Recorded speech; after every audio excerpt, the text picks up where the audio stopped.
안녕하세요. 라이프매직입니다. 여러분의 마음을 단단하게 다져줄 오늘의 이야기 시작해볼까요? 여러분, 혹시 주변에 나를 너무 힘들게 하는 사람 때문에 고통받고 계신가요? 그 사람이 언젠가는 자신의 잘못을 깨닫고 나에게 용서를 구할 것이라고 기대하고 있진 않으신가요? 결론부터 말씀드리자면 그런 일은 절대 일어나지 않습니다. 오늘은 나르시시스트에게 더 이상 휘둘리지 않고 여러분의 소중한 멘탈을 지키는 단 하나의 방법에 대해 이야기해볼 거예요. 10초 만에 여러분의 고민을 덜어줄 핵심 비법 지금 바로 알려드릴게요.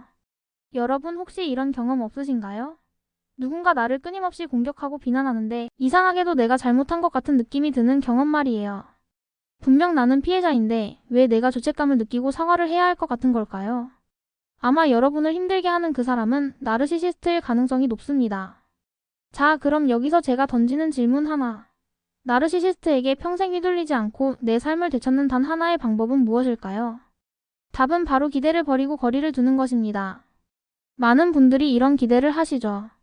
내가 겪는 고통을 저 공격하는 사람이 언젠가 알아줄 거야. 그리고 나한테 용서를 구할 것이야.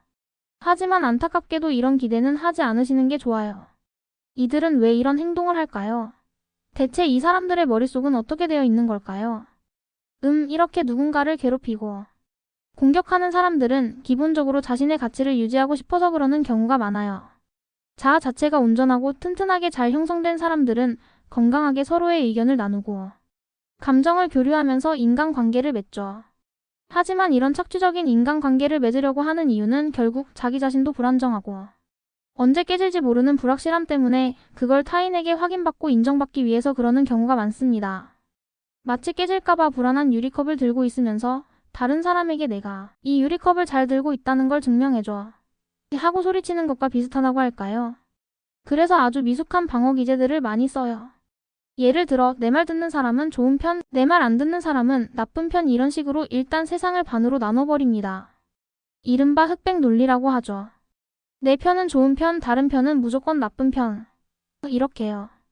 상대방이 자기가 생각하거나 욕망하는 것대로 행동하게 만들려고 아주 교묘한 암시를 주기도 하고 죄책감을 불어넣기도 하고 때로는 노골적으로 비난을 하기도 합니다.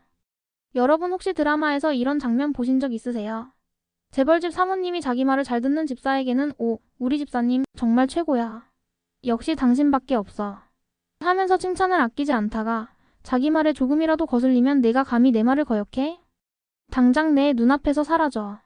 하고 돌변하는 모습이요. 나르시시스트도 비슷해요. 자기 말대로 잘 들으면 마치 우상처럼 떠받들죠. 너는 정말 대단해. 너무 멋있어. 하면서 온갖 칭찬을 다 하다가도 내 말을 안 들으면 바로 땅에 내동댕이 칩니다. 내가 생각이 있는 사람이 나한테 어떻게 이럴 수가 있어. 라면서요. 이렇게 반으로 나눈 다음에 반응을 하니까 당하는 사람 입장에서는 내가 진짜 잘못했나? 하고 생각하게 되는 거예요. 상처를 입었다고 하면서 자신이 피해자인 것처럼 행동하기도 합니다. 다른 사람의 가치관과는 절대 타협하지 않아요. 오직 내가 원하는 대로 딱 갖춰져 있고 내 말대로 행동하고 있는 것이 관찰되었을 때만 정말 우리 착한 딸, 우리 착한 아들 이렇게 되는 거죠. 반대로 오지 좀 마세요. 라거나 이건 아니에요. 라고 하면 바로 나쁜 사람이 되는 겁니다. 자녀들은 얼마나 힘들겠어요. 부모가 나는 너를 생각해서 너를 위해서 몇십 년을 이렇게 살았는데 너는 나한테 어떻게 이럴 수가 있니? 하면서 난데없이 피해자가 된 거죠. 자기 애가 상처받을 수 있는 모든 경우의 수를 원천 차단하는 거예요. 어떻게 보면 그럴 때 발생할 수 있는 심리적인 공포와 충격을 최소화하려는 거죠. 이런 경우에는 다른 사람 탓을 하는 경우가 많습니다. 자기에게 불리한 기억들은 마치 초능력처럼 혹은 심리적인 기전인 싶을 정도로 그냥 실제로 기억을 못하세요. 그래서 본인 위주로 과거의 일을 재구성해서 기억을 합니다. 늘 자신이 피해자가 되어 있죠. 아니 내가 잘못한 거지 내가 잘못한 거 아니야. 이렇게 말이죠. 앞서 말씀드린 것처럼 나르시시스트는 자기 애가 너무나도 취약하기 때문에 그것을 지키기 위해 필사적으로 방어 기제를 사용합니다. 그들의 심리를 좀 더 깊이 들여다보면 자신에게 불리한 기억은 놀랍도록 빨리 잊어버리거나 아예 다르게 재구성하는 경우가 많아요. 마치 머릿속에 불리한 기억 삭제 버튼이라도 있는 것처럼요. 그래서 늘 자신은 피해자이고 다른 사람의 잘못 때문에 고통받고 있다고 생각합니다. 그들이 다른 사람 탓을 하는 건 너무나 당연한 일상이에요. 내가 잘못한 거지 내가 뭘 잘못했어? 라는 말을 밥 먹듯이 하죠. 심지어 상대방을 지배해서 마음대로 조종하고 싶어 하는 경우도 있습니다. 집안에서 우위를 점한다는 건 상대방에게 계속해서 죄책감을 주입하는 거예요. 내가 이런 식으로 행동하기 때문에 지금 이런 벌을 받고 있는 거야 라고 끊임없이 속삭이면서 결국 본인의 뜻대로 모든 것을 정할 수 있도록 예스맨을 만드는 거죠.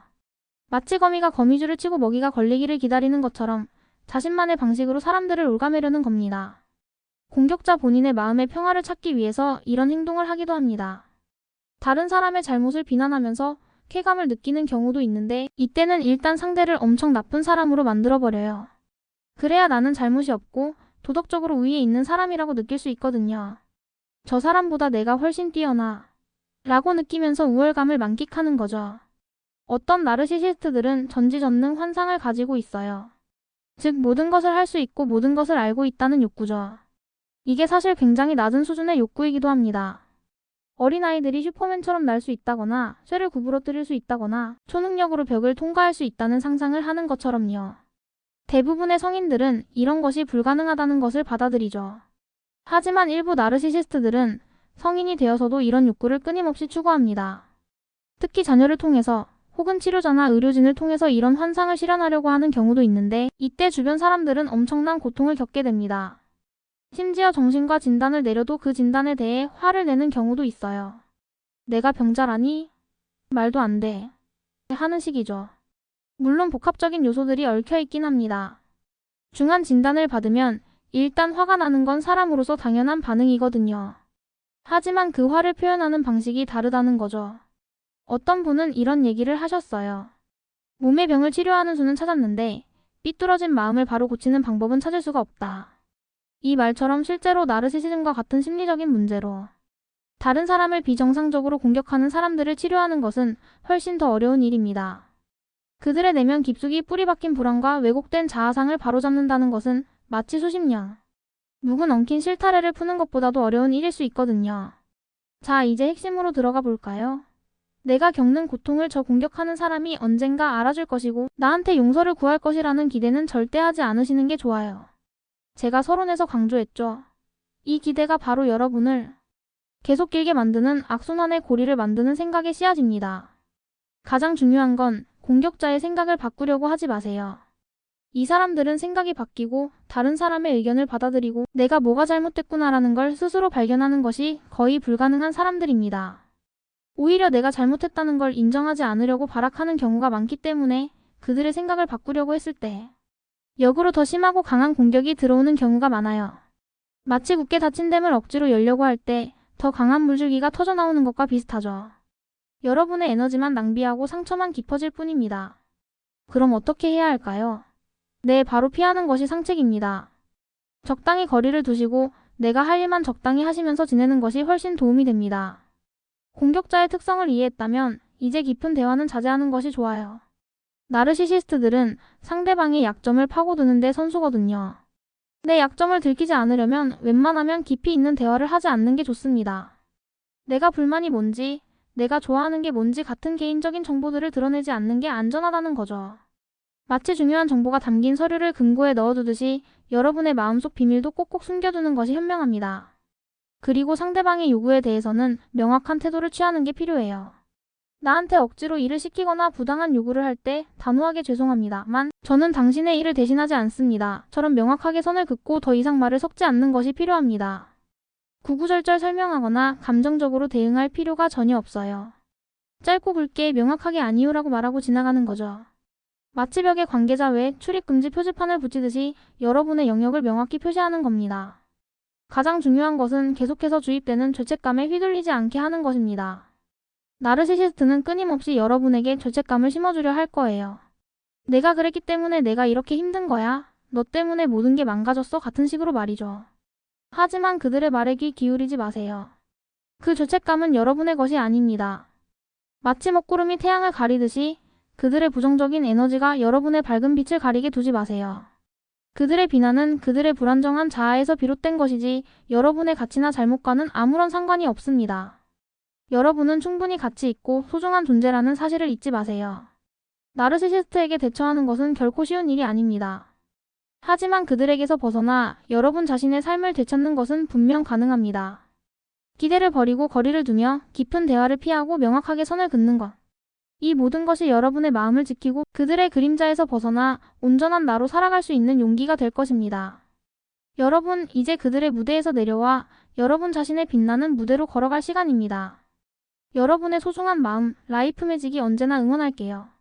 구독과 좋아요, 알림 설정으로 함께 성장하는 우리 라이프 매직 채널에 계속해서 함께 해주세요. 다음 영상에서 또 만나요.